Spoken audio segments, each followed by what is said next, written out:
So Dow, I've been vaccinated. You've been vaccinated? Yeah. And we're 6 feet apart. We measured it, so we can demask here. Oh yeah, sure. All right. And see, we did get caught in the earring. There we go. All right. Well, everyone, thank you for joining us today. I'm really excited that we have Douwe Bergsma, Chief Marketing Officer of Piedmont, here with us. And what we're going to talk about today is this long-held belief that healthcare marketing gets a pass when it comes to how we engage consumers, whether they're in business to business or business to consumer.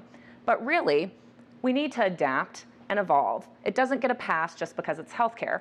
So Douwe is a wonderful person to help usher us through that conversation. And to start, Douwe, I'd love you just to tell us a little bit about your background, where you came from, and your role at Piedmont as we get going. Yeah, well, thank you. Happy to be here, and thanks for inviting me and including Piedmont in this. So I said Douwe Bergsma. I'm originally from the Netherlands. That explains my name as well as my accent, but we moved to the United States in 1999. At the time, I was working at Procter & Gamble, where I ended up working for about 19 years. Did a range of brands. Pringles was the last brand I worked on while I was there. Then I joined Georgia-Pacific here in Atlanta, Georgia, and for 9 years I was the Chief Marketing Officer at Georgia-Pacific, overseeing a lot of their great brands.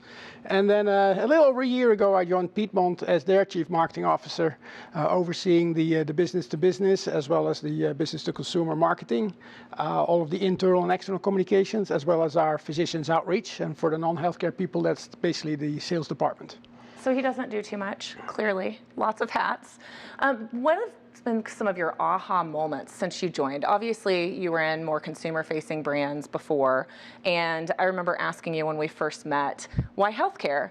And tell us a little bit about kind of that transition into healthcare and some of the aha moments as it relates to healthcare marketing and what you've seen so far, barring, of course, the huge pivot we all did when COVID came upon us with just a few months under your belt at Piedmont. Actually, it was a few weeks. Few weeks? Yeah, I always joke my benefits had not even kicked in at Piedmont when COVID kicked in. I didn't realize it was that tight. Oh no, yeah, no, yeah. I was still doing my introduction, and then 5 weeks into it, that's when COVID hit, and we all started changing our behaviors. But obviously, that was more than an aha, and I think people around the world kind of experienced something similar. Although in a healthcare system, it's a little bit more intense when you become the one system that everybody in the world looks at to be the safety net and to address the issues. But beyond COVID, there were several ahas. The first aha was how purpose-driven people in healthcare are. And from the outside, you always knew that people become a doctor or a nurse for a reason. People join a healthcare system for a reason. But until you work there, it sinks in a very different level. And for most of my career, when I was in consumer product goods at Procter & Gamble or Georgia-Pacific, those organizations and those industries are very marketing driven. And while you're working in a marketing driven world, we try to make sure we also will become more purpose driven. In healthcare, it's flipped. Right. I joined an organization and an industry that is very purpose-driven by nature, and now I'm trying to help that industry to become more marketing-driven. So that was the first aha. Different but related to that, the second aha was how incredibly valuable the services are that we deliver. I used to sell a lot of products, like whether it's my first brand was shampoo, and my last brand that I worked at Procter & Gamble was Pringles potato crisps.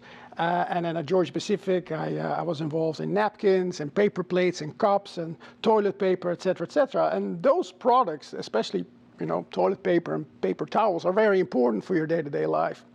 But when you then work in a healthcare system where you could help deliver babies to the world, all the way to transplanting, livers and hearts, and literally saving people's lives, not improving people's lives, but sometimes they save lives, and see how these physicians and the staff and the nurses and everybody beyond that contributes to that. That was amazing. And I knew about it, I read about it, I saw TV series and movies, but until I literally was in a in an introduction program where I literally saw several open heart surgeries, it hit me at a very different level. So you actually got to go in the operating room as part of your intro. I was close. That's so cool. And I saw, they explained me all the details and who does what, amazing. and who is in the room, what all the different devices do. And I never got it that up close. You see documentaries and you see series, but I never experienced it as close as I did multiple times. And that's like, wow. I actually got emotional that day. I almost fainted as well. Not okay. I avoided crying and I avoided fainting in my first month on the job. But it was that's when it hit me how special it is to work for healthcare and how much respect I have for people that dedicated their lives to healthcare, whether it's like a year ago or folks that have been doing it for 25 years. Those are kind of the big two ahas that I had. And you know, for those of you who are familiar with Piedmont, you may have noticed, and I certainly noticed over the past 5 to 10 years, there has been this shift in the way that Piedmont's actually engaging and trying to really look at people as consumers and not just as patients. And so you coming on board with other industry expertise seems to fit right into that move forward of how we actually engage our audiences. So, you know, what have some of the things that you've seen so far shown you in terms of what other hospitals and health systems should ultimately adapt in terms of how they're engaging their audiences? And how have you really taken that into consideration as you've set your strategy for the team with Piedmont? Yeah, there are two things to that. Piedmont has developed a lot in the last few years. First and foremost, because they have grown a lot. I think several years ago it was a 5-hospital system, and now it's an 11-hospital system. But we do more than hospitals. We have primary care, we have urgent care, we have quick care. We're growing in different areas of specialty care. We're expanding in the state of Georgia. So there's a lot of growth to begin with. That drives a lot of change. You're going from a small community-based hospital to a large, and now the largest healthcare system in the state of Georgia.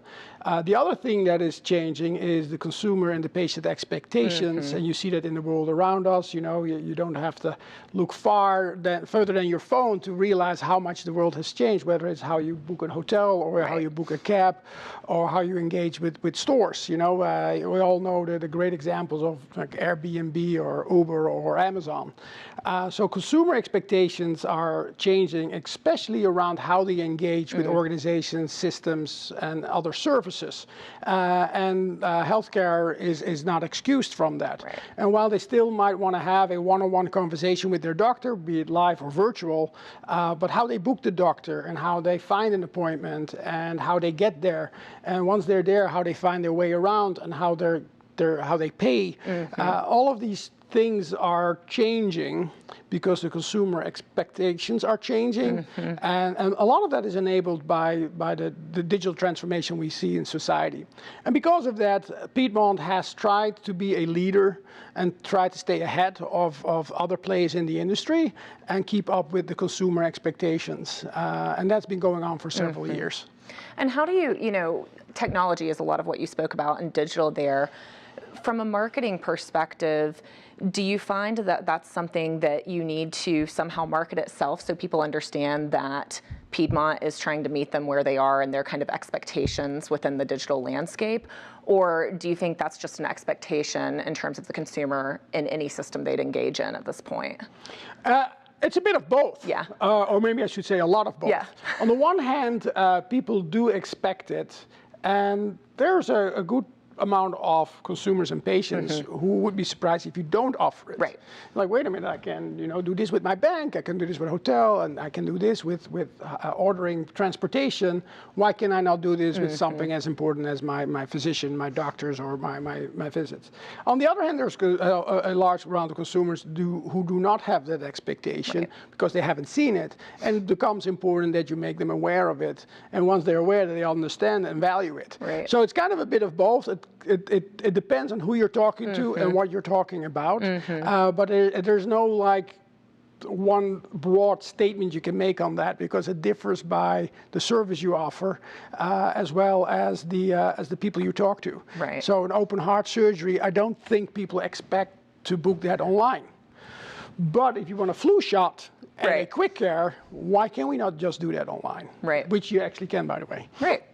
exactly. I mean, and especially as we think about COVID vaccinations and how that's gone too. It's just interesting to think about the ways that people are trying to intersect and consume healthcare. Yeah.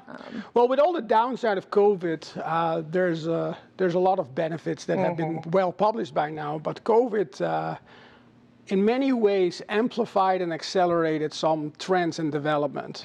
Virtual health, online reservations and bookings, online ratings and reviews. Some of those things were already happening, but through COVID, they start to amplify and they get accelerated.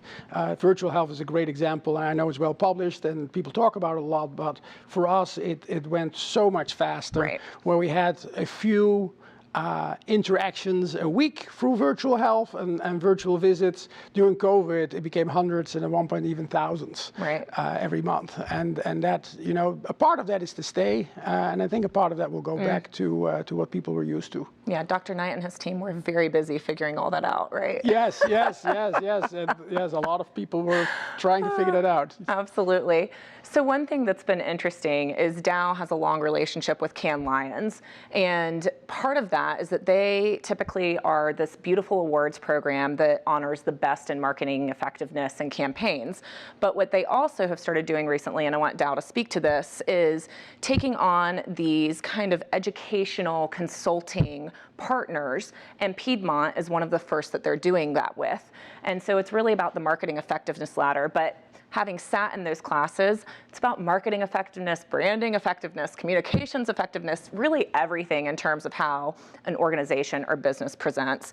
And Piedmont, hospitals and health systems, not usually a Cannes Lions traditional partner in terms of somebody who's getting their awards and anonymity through those. So I'd love for you to tell us a little bit about the program and your involvement in general, but then also why you took on this strategic initiative for Piedmont and for your team, and how you hope to see that map out over the years to come, because it's been a really interesting, almost mini, if not master MBA that I think we've all gotten to go through over the past few months. Yes, well, first of all, thanks for participating, for you and the whole team at Jackson Spalding. I know it was a big commitment in time, and I'm also happy to hear that you value it, because that's really important, right?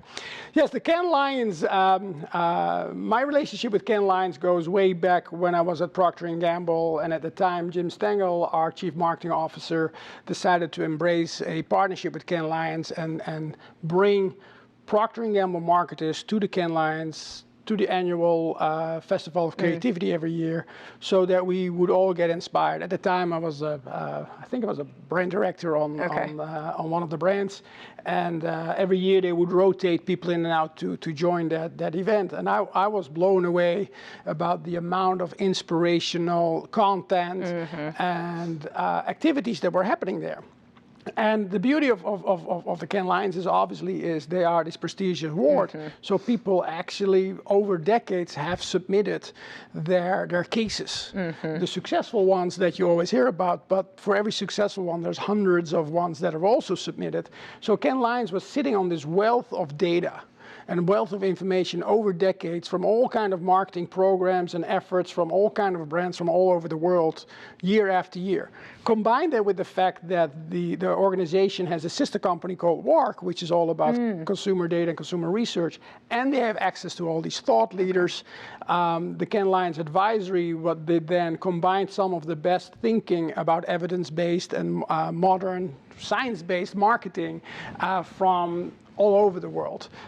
Several books have been written about, several white papers, and they combined all of that into a development program that we all participated in.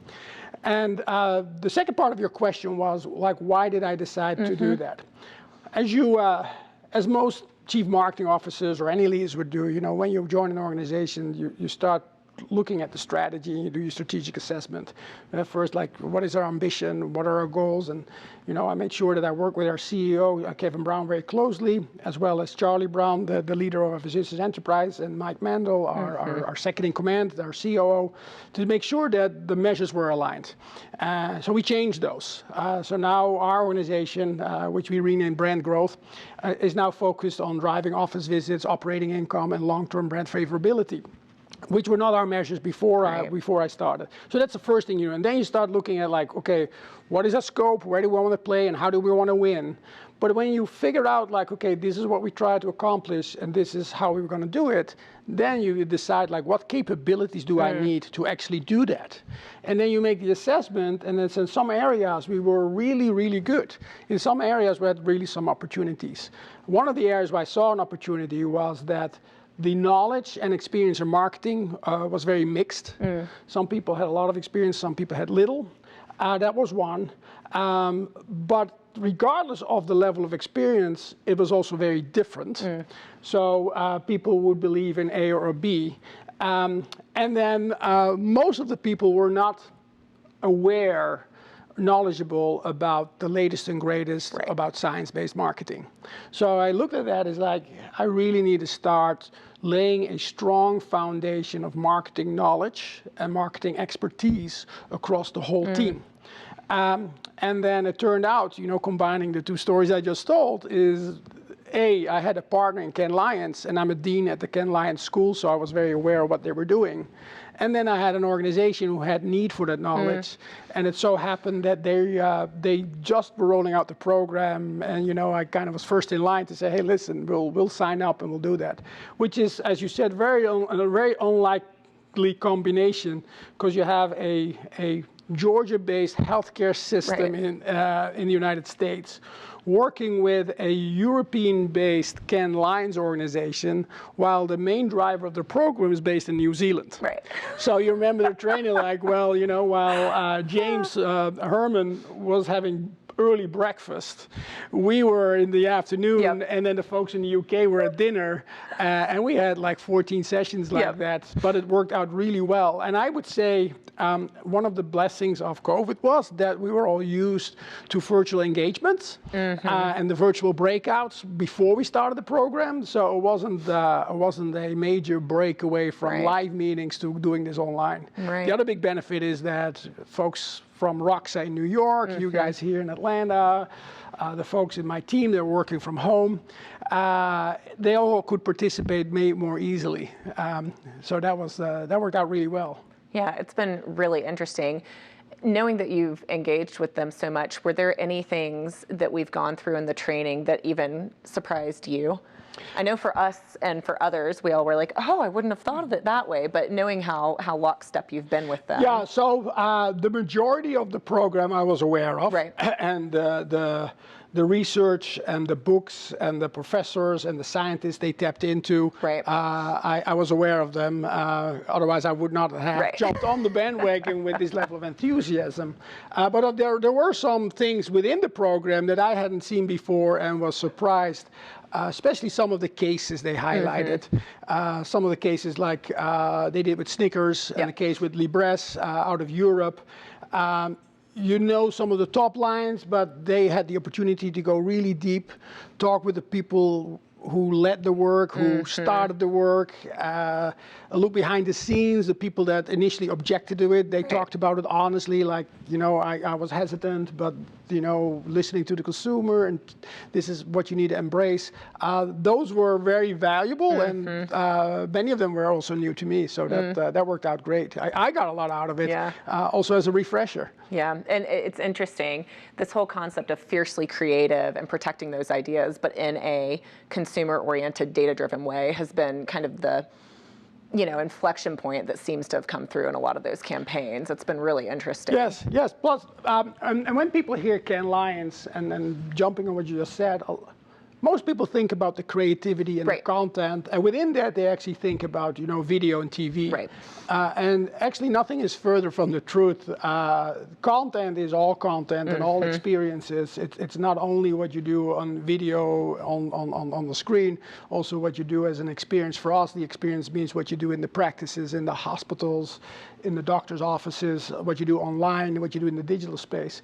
The other thing that I think was a major surprise for the team is how much time we spend on media and media investments and ROI. And so when you hear Cannes Lions and you hear about the awards, you're like, it's all about making beautiful film. This was really if you want to, you have to have, excess share of voice. You know, you make sure that you spend in line or more than your competitors when your target is to grow. And here's all the data-based research we did behind that. And so I think my team, especially folks on the media side, were surprised how much media and how much data was in there, and how much we talked about investments and metrics and measurements. Yeah. And I think that was a big eye opener for many of folks at the agencies, which I know you all appreciated, both at Jackson Spalding and Roxa, but also my own team. Absolutely. Yeah, I'm not our media buyer and never should be, but definitely feel a lot more equipped in terms of how to guide some of those conversations strategically with clients. It was really interesting, even when you have small budgets, how you actually should leverage that, which is kind of counter to what you intuitively would think, right? Yes, and then the good thing when you mentioned small budgets, which is obviously actually not unusual in healthcare, given the margins that healthcare organizations have, is the size of a budget is not driven by the absolute amount, but is driven by the size of the budget of your competitors. Right. So whether you're small or large, it really depends on what your competitors are investing in the same time and in the same marketplace. Right. Which was also a good eye opener for our team, and probably also gave a lot of encouragement. It's like, oh, it's not about the absolute amount of dollars, it's about the amount of dollars that we're able to invest in comparison to our peers in and around the state. Absolutely. And to that end, as we speak about others in healthcare, and not even necessarily about our market, but now that you've got a little over a year under your belt, what do you think some of the biggest kind of barriers are for other hospitals and health systems, or even just healthcare organizations that sell into the space, in terms of modernizing the way that they approach marketing, branding, and comms? I see two barriers. Or two challenges, and I'm only here a year, and hopefully I'm not insulting anybody, or that's not the intent, but in order to change the perceptions and behaviors of consumers, which basically means you want them to choose you over their alternatives. The alternatives is like not seeking healthcare, but often it is seeking healthcare with another organization. Right. In other industry, we call them competitors, we call them colleagues. But what I've noticed in healthcare is that the healthcare industry, especially the providers as a whole, are very good in making themselves distinct versus other industry.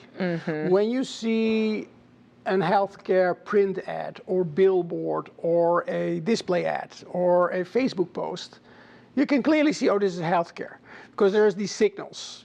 Typically you have some level of blue logo, and then a smart, intelligent, passionate physician in a white coat that speaks to you directly. And on the other end is these famous patient story about some enormous challenge a patient faced, and through the heroic action of the patient, partnering with a healthcare system, they dealt with those challenges. And I just described like a wide range of healthcare experiences, advertising and marketing. And the only thing that distinguishes one system from the other often is the name and the logo. Right. And if we cover that up. And if you exactly. Yeah. So that's one challenge. Like, how do you move past making the industry distinct, but how do you make yourself distinctive within the industry? Great point. Yeah. And some of them in greater, like St. Jude's is great at that, for example, within healthcare, and there must be other healthcare systems. And that distinction typically is driven by, your media levels or your level of experience that you're able to generate, but also the quality of the content and the experience that you're orchestrating.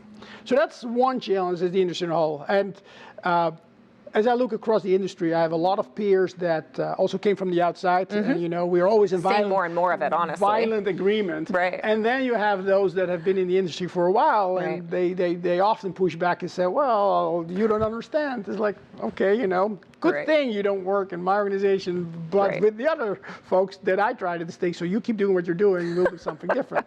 We haven't done that yet, by the way. Don't look at the Piedmont works like, oh, what is so different about you? Because you had COVID. For COVID, in the middle here. We delayed everything, and then we did this wonderful campaign with Jackson Spalding to bridge it. The other big challenge I see, which is a much larger challenge and not easily solved, is one of synchronization. As we talked earlier, the expectations for every industry are changing, especially when you're in services, including healthcare. And therefore, you need to make sure that patients and consumers can orchestrate their experience in a way that they are used to elsewhere or how they would like to have it. But that has huge operational challenges. Simple things like online booking, you need to align hundreds of physicians and hundreds of practices and hospitals, and then you have the data and the technology platform to do that. So there's a lot of operational challenges.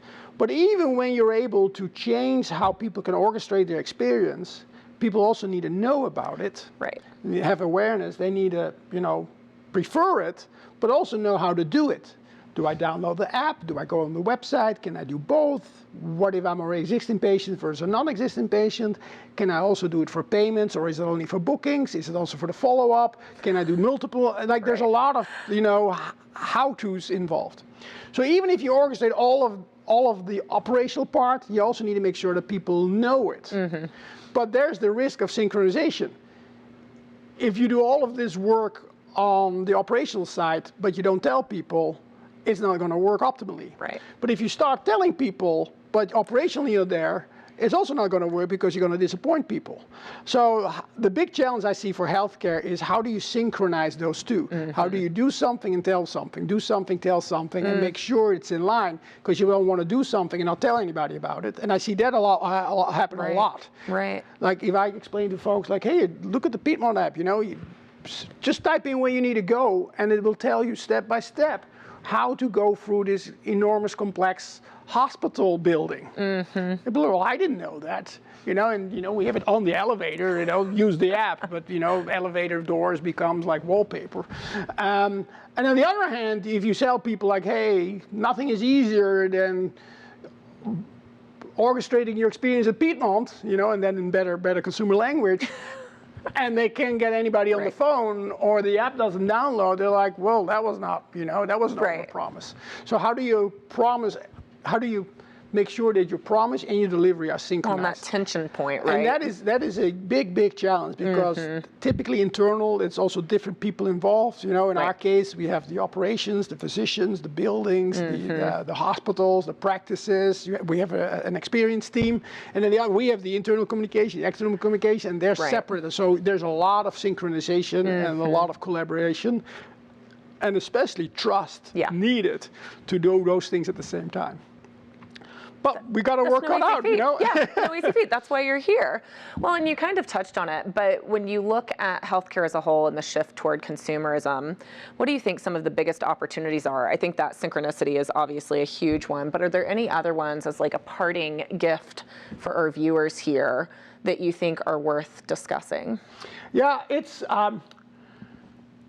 this is one of the things that keeps me up. On the one hand, making sure you orchestrate the experience much better, in line with what consumers are expecting and are getting more and more used to in society. Check.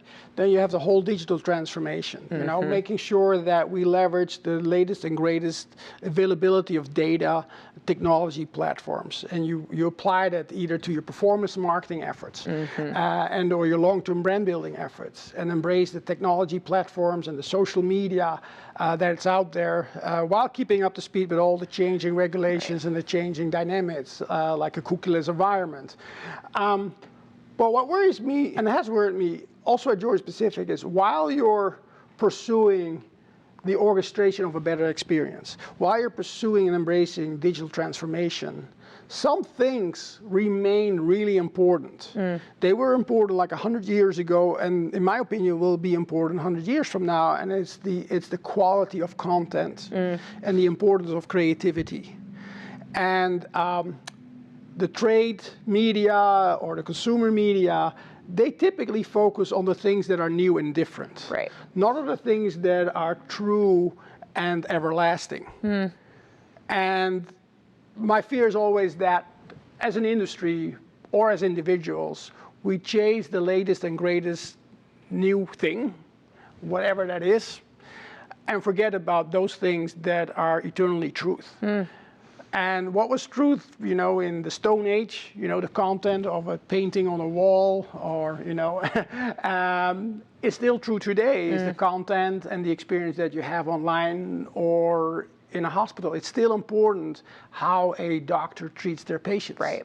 It's still important how a nurse engages with a patient. It's still important that our waiting rooms are modern and clean. Right. And are an environment where people would like to remain and sit in while they're waiting. Hopefully the waiting gets shorter. Right. And it's still important that when you have an ad, whether it's a video or a display ad or a tweet, that the content remains engaging and ideally distinctive from the other ones. And sometimes people get carried away with, digital and the new experience. We all need to be like Uber, and we all need to be like Amazon, and we all need to do this. It's like, well, keep in mind, Amazon is still one of the largest TV advertisers, and they spend a lot of money and effort on making sure they have creativity that's distinct. And that's true for all the large digital players. They're also all largely focused on the experience and the quality of the engagement and the quality of the content that they put out there. Apple being a great example. Right. And that's kind of the one thing that I would impress on everybody that, in my organization as well as elsewhere, is like, don't forget about the eternal truths about how to engage with people, whether it's an experience or whether it's communication. I love that. I don't think we can end on a better note than that. So everyone, thank you for joining us to hear from Douwe Bergsma, CMO of Piedmont, and to talk to us about how healthcare marketing is ripe for evolving and coming into the modern day. Some people are already doing it great. The rest of us are going to get there. So thank you so much. Thank you, Douwe. Appreciate you. Thank you. Thank you.